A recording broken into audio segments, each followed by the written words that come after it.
What's up, everybody? Welcome to BioS3 Raw TV. Just kind of sitting out here enjoying some time in the sun.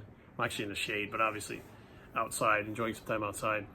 So my wife and I were actually talking about this new, it's not a vaccine. I don't really understand what it is, but the University of Louisville came out and discussed how they have found some kind of, I don't know if it's a drug or if it's a vaccine or what it is.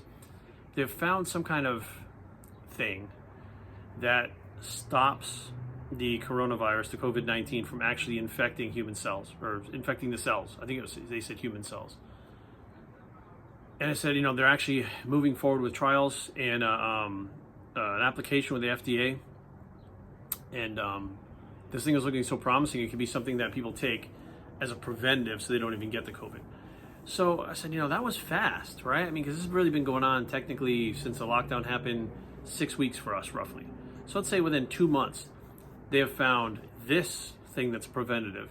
They have found multiple drugs that actually work. And the only one right now that's FDA approved for COVID-19 is actually the hydroxychloroquine. There's been a lot of stuff lately, and it is fake news. There's a lot of stuff saying, and you have to look at what's happening with these drug trials and stuff and read between the lines and look what it really is. There was a drug that was done in a VA hospital.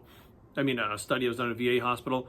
It was completely it was whack. There was one done in Brazil where they used such high dosages of hydroxychloroquine, people were getting ill from it. So I'm looking at it going, okay, but there's thousands and thousands and thousands of doctors right now that are using hydroxychloroquine successfully.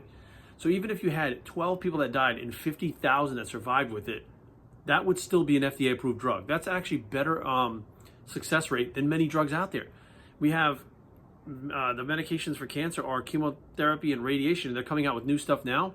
Chemotherapy and radiation are successful anywhere from 7 to 3% of the time after it's administered. That means it has a failure rate of 97 to 93% when you're using chemotherapy and radiation. But it's our only course of action, they say. Well, that's all we have to fight cancer. That's all we can do. Well, the thing is, we don't have anything for COVID-19. So why wouldn't you use the things that, even if they had a success rate similar to cancer and radiation, that should be an option? But people are freaking out, but it's not. It has a better success rate. It's actually a better safety record than radiation and chemotherapy, which means if we only had radiation and chemotherapy to treat cancer and only the hydroxychloroquine, it should be respected the same as the chemotherapy and the radiation. That's my personal opinion. Now, that being said, we have many, there's another one. It's dashes and numbers. It's actually preventative for COVID.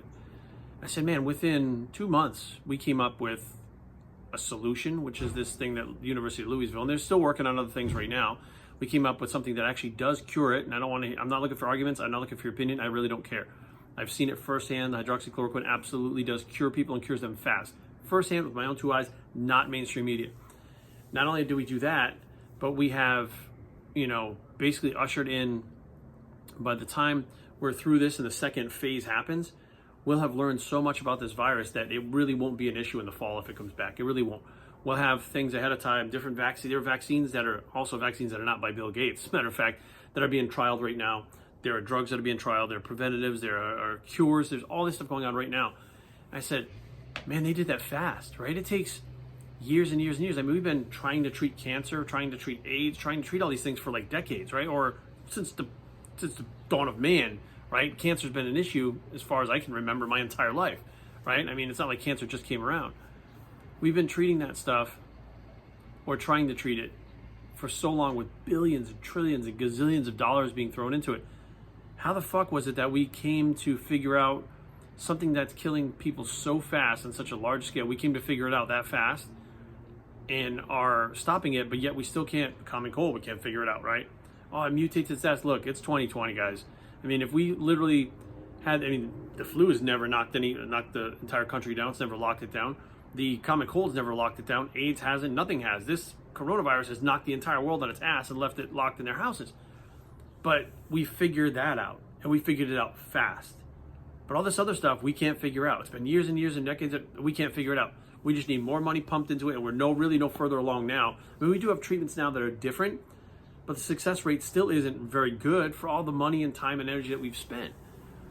And it was actually my wife, Erin, who said, well, that's because the entire world is working on one problem at once in real time. I said, holy shit, you're right. So the reason why everything is working so well right now, so fast, and things are happening is because the whole world literally has to take this one thing and look at it from every angle. And if you have all these countries, 100 something countries looking at this thing, and they're all finding something the other ones missed, everything is being figured out because they're working together. It's not like they're working on their own version. They're working on, these doctors and scientists are in contact consistently throughout the days, every day since this thing popped off. They're all trying to work on it together. What could we do if we did that with cancer, AIDS, the flu, the cold? What if we got the whole world? I mean, the World Health Organization is supposed to be something that does this, but that's not really panning out the way that it was supposed to. But what if we had a specific team of scientists, or let's say they were teams in every country that were literally just put together so they can communicate with each other on all of these big things, and their only job was to communicate with each other and look at these things the same way, do what was happening with COVID with all of these other things. Literally just have, I mean, maybe teams in each country, maybe have 10 teams of 1,000 people. I don't know what it would take, who knows? It's not gonna be one person in each country talking about it, but imagine having these teams of doctors, scientists, everybody, all working real time at the same time on everything that they have for a cure for these diseases. It would happen, right? I mean, they don't share information as it is. I mean, if you would say, well, we all share, no, we don't. We don't share information, for Christ's sakes. We didn't know what was happening in China until it was too late. So you're trying to tell me we share information? These countries, if they had cures and stuff like that, would probably keep it for themselves. They're not going to run around and give it to everybody in the world. They'd probably keep it for themselves. But the problem is, they might be looking at it from one way, and every way they look, they miss this one way. Meanwhile, in America, we're looking at it this way. We're missing all these other things that they're seeing. Combined together, maybe there's some kind of drugs or drug combination that together take care of everything.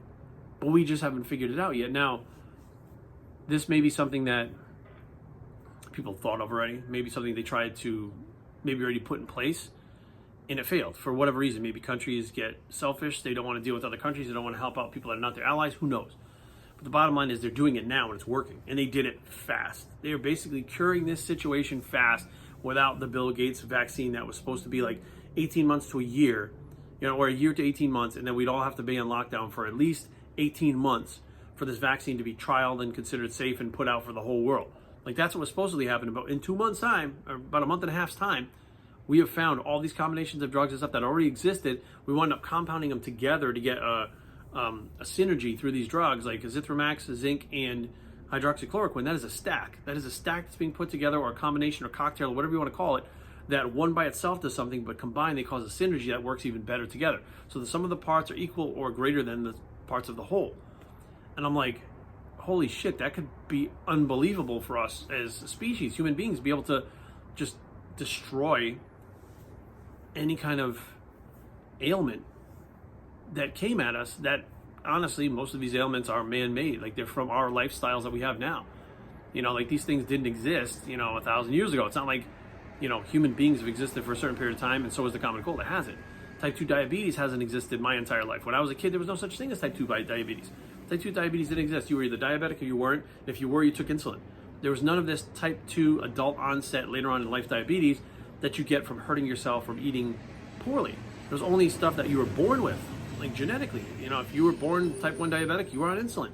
Now it's like, well, I'm not diabetic, but I'm type 2 diabetic, and I take glucophage, glipizide, metformin, I take all these different types of things, and it's not as severe as real diabetes, but I still can get the side effects. I can have bad blood flow, and I can go blind still, and if I'm not careful, then I can become diabetic and be on insulin. Well, that's the whole thing. It's a process. You go from being okay to eating poorly, not exercising, and ruining yourself, to becoming type 2 diabetic because your body can't handle what's going on and regulate the sugar anymore. And then you have to take these drugs that actually help it. So your body's still producing insulin, but it's not working properly. So you can take these drugs to help it along the way. Now, the idea is to change your diet, so eventually you may not have to take those drugs. Like, you cut out all those sugars and sweets and excessive carbohydrates and processed foods and stuff, you may not need those, but people don't. So they keep eating all that crap and taking the pills, and eventually they become like my dad, who was not diabetic when he was born, became type 2 diabetic, who was actually insulin dependent when he died. Those are man-made diseases, and we have a lot of man-made diseases, which means they've only been created by us, our lifestyles, and the shit that we're doing. So that means if we created them, we should be able to undo them with other things. We should be able to go back, trace it, how it became a fact, and then break it down and figure it out from there. But the thing is, maybe that's not big business. Maybe there's no money in that. Maybe, being cured of whatever. I mean, let's look at cancer alone. If you're cured of cancer, let's say they charge you $3,000 for the pill to cure cancer. hundreds of thousands of dollars they lose on the treatments. That's a fact. So business and cures, big pharma, they don't always go together. But this has really proven something to me, that something can happen so fast when people actually come together and concentrate and focus on one thing at one time. All of their energy is focused on one thing, and good things are happening. Let's see if that shit continues after this whole thing is over. I highly doubt it. I think we'll go back to, big pharma pushing their drugs on people, nobody getting cured, treating the symptoms, making money, making people more ill so they can treat them with more shit. I believe that'll continue once we're done, but now we know it doesn't have to. And if you realize that now, start telling your friends, start talking about it, get a conversation, get that out in the open so that people understand it, because that's how change happens. If we can get people to understand, like, look, we're not stupid now, we understand. Look what you guys just did. We know what you're capable of, you scientists, you doctors, we know what you're capable of when you apply yourselves and work together. Enough's enough, go figure this shit out. And I think that things would change. And I know people go, well, Jerry, it's not that simple. I don't want to hear none of your shit. This stuff is that I've looked at for so long, studied for so long. I have had people in my family that were diabetic, died of diabetes, died of cancer, people that died of HIV and AIDS in my family. I don't want to hear it, okay? This is stuff that hits home to me very close. And I watched my father pass away of cancer. I'm watching my mom slowly get more and more ill from the cancer that is killing her, when there might possibly be something out there somewhere that, again, like I said, it's 2020, it's not 1964 anymore. The doctors told my mom, well, if this was 20 years ago, what you have might be a death sentence, but we have new things that we're working on, we're coming along with, so we're going to try these experimental things because it's not 1945 anymore. So even the doctors are like, look, it's 2020, we have better options and we should have even better ones, but they're not going to get them until the scientists come together and work together and actually figure this shit out. So yeah, it's just wild, right? It's just unbelievable when you think about it for a second. Like we are like, it doesn't matter what you think, what you say. I'm not looking for debate. I'm actually not playing with mainstream media. I'm not going with CNN. I'm not going with Fox. I'm not going with any of this shit. I'm doing the research myself and finding that these things are actually out there. And research means you search and then research. You keep searching until you find enough material that will go against what you're looking for. Meaning if you're looking, you're finding this, and you find a whole bunch of stuff against it, right? You match it up. There's more stuff against it than for it. Now you have to really take a look at that. Where is this stuff coming from? But when you go out there and you say 40,000 people got saved in the last 2 days from hydroxychloroquine, and 11 died in this study, and 4 died over here, you have to ask yourself, those numbers, what's going on? Who's reporting it? Where is it coming from? What are the instances, like what are the situations that it happened in, and what's going on? Why are all these doctors speaking up? But these certain people that really push the stuff on CNN and Fox and stuff like that are saying something else. Something is not lining up. I think that it's time for us to work together and stop this bullshit pulling back and forth in politics and mainstream media. And I like this one. Look, it's CNN, it's Fox. It's not they're not gangs. They're not opposite gangs where you have to be stuck with one until you're dead. Like blood in, blood out, stuff like that. Like that's not what is going on right now, right? They're TV stations that are just giving you news that they can direct. Just keep that shit in mind. I'm Biosphere and I approve this message. Have a great day, y'all. And we are out.